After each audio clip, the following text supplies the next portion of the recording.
जब जीवन में लोग आपका मजाक उड़ाते हैं, तब मन टूटता है। पर ऐसे ही एक समय की कथा हमें हनुमान जी के जीवन से मिलती है, जो सिखाती है कि उपहास अंत नहीं, शुरुआत होता है। त्रेता युग में जब श्री राम की सेना लंका की ओर बढ़ रही थी, तब एक अवसर ऐसा भी आया जब मार्ग में विशाल पर्वत और घने वन आड़े आ गए। वानर सेना थक चुकी थी। कई योद्धा आपस में चर्चा करने लगे, अब आगे कैसे बढ़ेंगे। कुछ ने कहा, यह असंभव है। कुछ ने धीरे से हनुमान जी की ओर देखकर मुस्कुराते हुए कहा, तुम तो बड़े भक्त बनते हो, कुछ कर दिखाओ। हनुमान जी शांत रहे। उनके चेहरे पर विनम्र मुस्कान थी। उन्हें अपनी शक्ति का ज्ञान था, पर अहंकार नहीं था। उन्होंने किसी को उत्तर नहीं दिया। वे एक चट्टान पर बैठकर आंखें बंद कर प्रभु श्री राम का स्मरण करने लगे। उसी समय एक वृद्ध वानर बोला, जो सबसे शांत है वही सबसे शक्तिशाली है। पर बाकी लोग हंस पड़े। रात गहराई। तभी अचानक भयंकर तूफान उठा।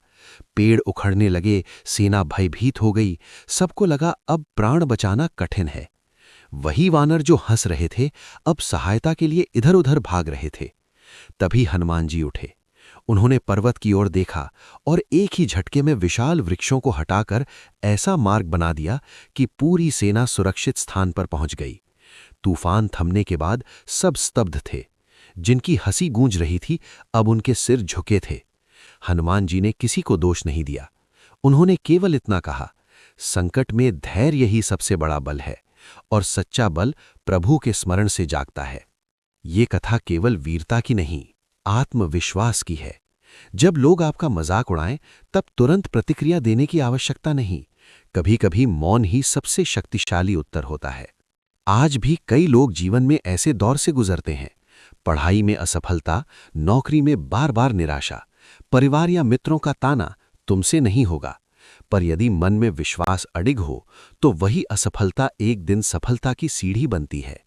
हनुमान जी का जीवन बताता है, अपनी ऊर्जा दूसरों को उत्तर देने में नहीं, स्वयं को निखारने में लगाओ।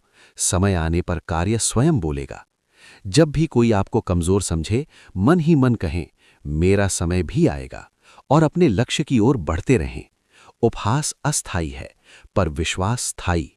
क्योंकि अंत में वही जीतता है जो परिस्थितियों से नहीं, अपने मन से हारता नहीं।